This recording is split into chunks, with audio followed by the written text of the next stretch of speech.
महाराष्ट्र बातमीपत्रात तुम्हा सगळ्यांचं स्वागत। बातमीपत्राच्या सुरुवातीला आजची सर्वात मोठी बातमी ती म्हणजे भाजपकडून नमो युवा रनचं आयोजन करण्यात आलं। पंतप्रधान नरेंद्र मोदी यांच्या वाढदिवसानिमित्त भाजपचा हा उपक्रम आहे। सशक्त युवा आणि राष्ट्र निर्मितीचा संदेश देण्यासाठी नमो युवा रनचं आयोजन करण्यात आलं। मुंबईतील कोस्टल रोडवर अनेक सेलिब्रिटी पाहायला मिळालेत, तर नमो युवा रनमध्ये हे सगळे सेलिब्रिटी सहभागी झाले। मुख्यमंत्री फडणवीसांकडून नमो युवा रनला हिरवा झेंडा दाखवण्यात आला। यामध्ये ज्येष्ठ अभिनेते अशोक सराफ आणि अभिनेता मिलिंद सोमण हे या नमो युवा रनमध्ये सहभागी झाले। भाजप युवा मोर्चाचे राष्ट्रीय अध्यक्ष तेजस्वी सूर्या देखील सहभागी झाले।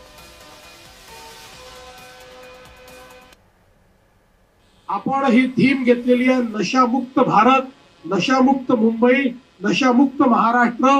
आणि मला विश्वास आहे की आपले ही जी तरुणाई आहे, ही तरुणाई या ठिकाणी नशा करेल तर देशभक्तीचा नशा करेल।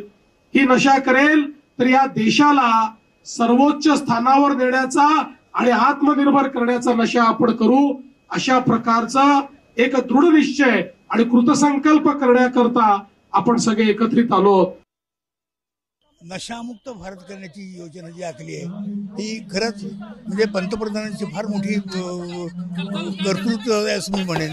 आणि त्यामुळे आपल्याला त्याचा निश्चित फायदा होईल आणि अतिशय सुंदर सोहळा झाला, त्याबद्दल मी धन्यवाद देतो की मला त्याला बोलवलं। काय संदेश द्याल? नशामुक्त व्हा, नशामुक्त व्हा, तुमचा बराच फायदा होईल त्यामुळे।